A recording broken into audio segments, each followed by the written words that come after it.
नमस्कार दोस्तों, स्वागत है आप सभी का एक बार फिर से। दोस्तों, अगर आप अपनी लाइफ में कुछ नया सीखना चाहते हैं तो मेरे साथ ज़रूर बने रहिएगा और मेरे चैनल को लाइक करिए, शेयर करिए, सब्सक्राइब करिए ताकि मेरा हर नया वीडियो आप तक आता रहे। दोस्तों, आज मैं फिर एक नई वीडियो लेकर आपके साथ उपस्थित हुआ हूँ और दोस्तों आज की बहुत ही रहस्यमय वीडियो है।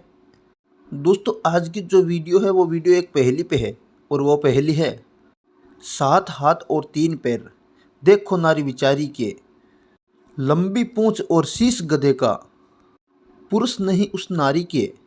दोस्तों, बहुत ही अच्छी वीडियो है, बहुत ही अच्छी पहेली है। पहेली देखने में छोटी है लेकिन बहुत ही ज्ञानवर्धक वीडियो है, ज़रा ध्यान से सुनिएगा। तो चलिए दोस्तों, कहानी का सारांश बताते हैं।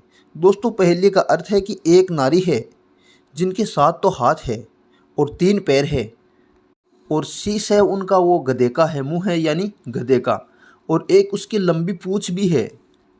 और अगली बात, उस नारी के कोई पुरुष भी नहीं है, यानी वह नारी है वो शादीशुदा नहीं है। तो दोस्तों, एक बार की बात है, भगवान सूर्यदेव की पत्नी थी संज्ञा। संज्ञा जब सूर्यदेव से रुष्ट होकर के चली जाती है तो संज्ञा जो छाया थी उनकी, वह संज्ञा की छाया है वो सूर्यदेव के पास रहने लगती है। तो दोस्तों, छाया के गर्भ से भगवान श्री शनिदेव, तृप्ति और उनका जन्म हुआ था। तो दोस्तों, एक समय की बात है जब देव और दानवों में भयंकर युद्ध चल रहा था। तो देव हार रहे थे और दानव जीत रहे थे। तो उस समय राक्षसों के विनाश के लिए देवी छाया के गर्भ से एक कन्या का जन्म हुआ था। तो उस कन्या के हाथ में वह एक अजीब रूप से ही जन्म लिया था। उनके 7 तो हाथ थे और 3 पैर थे और रूप है वो काला था, यानी बहुत बुरा रूप था।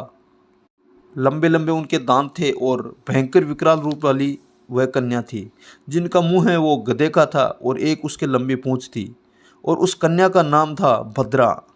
दोस्तों, जब भद्रा विवाह योग्य हुई थी तो भगवान सूर्य को चिंता होने लगी कि अब इस कन्या से विवाह किसको करवाऊं, कौन करेगा इससे विवाह। तो भगवान सूर्य ने अपनी पुत्री का विवाह का स्वयंवर आयोजित किया। दोस्तों, उस स्वयंवर में सभी देव, दानव, यक्ष, गंधर्व, किन्नर सभी उपस्थित हुए थे भगवान सूर्य की पुत्री का प्रण करने के लिए।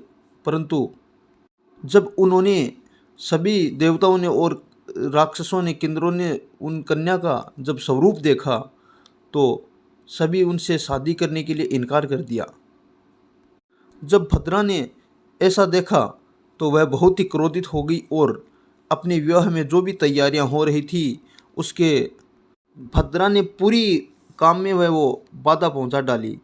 तो दोस्तों, ऐसा देखकर भगवान सूर्यदेव बहुत ही दुखी हुए और चिंतित हुए और उस समय समस्या के समाधान के लिए स्वयं ब्रह्मा जी के पास गए और ब्रह्मदेव से पूछने लगे कि हे ब्रह्मदेव, हे प्रभु, इस पुत्री का क्या होगा।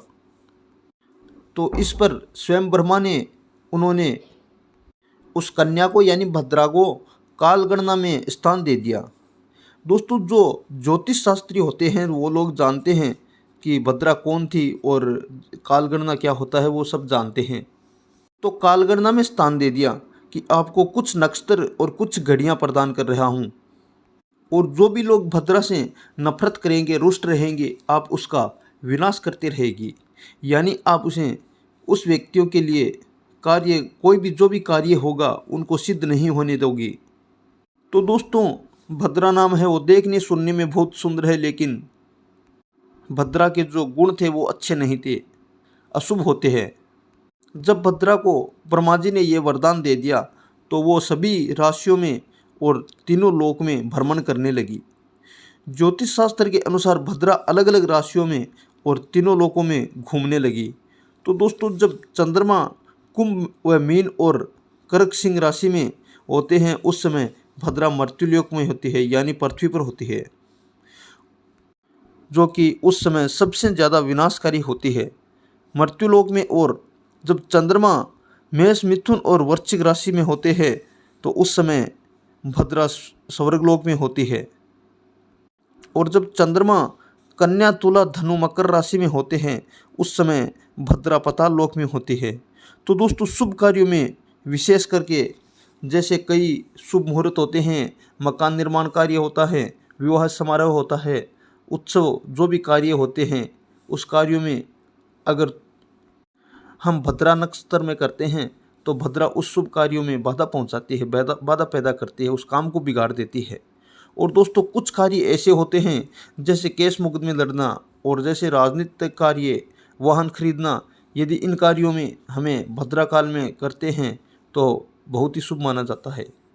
दोस्तों भद्रा के समय यानी कोई आवश्यक कार्य नहीं करना चाहिए। तो दोस्तों भद्रा के प्रारंभ की 5 घड़ियां जो भद्रा का मुख होती है उसमें वास करती है, उनको अवश्य टाल देना चाहिए।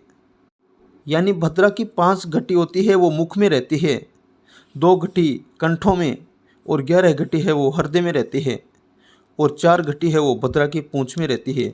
दोस्तों जब भद्रा मुख में होती है तो सर्वनाश हो जाता है, जब कंठ में हो तो धन का नाश होता है और जब हृदय में होती है तो प्राणनाश होता है।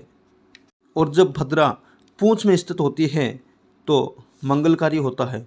तो दोस्तों यह वो नारी थी जिनको हम चर्चा कर रहे थे कि जिनके शीश गधे का था और 7 हाथ थे और 3 पैर थे और एक लंबा पूंछ था। दोस्तों वीडियो कैसी लगी लाइक शेयर जरूर करिएगा।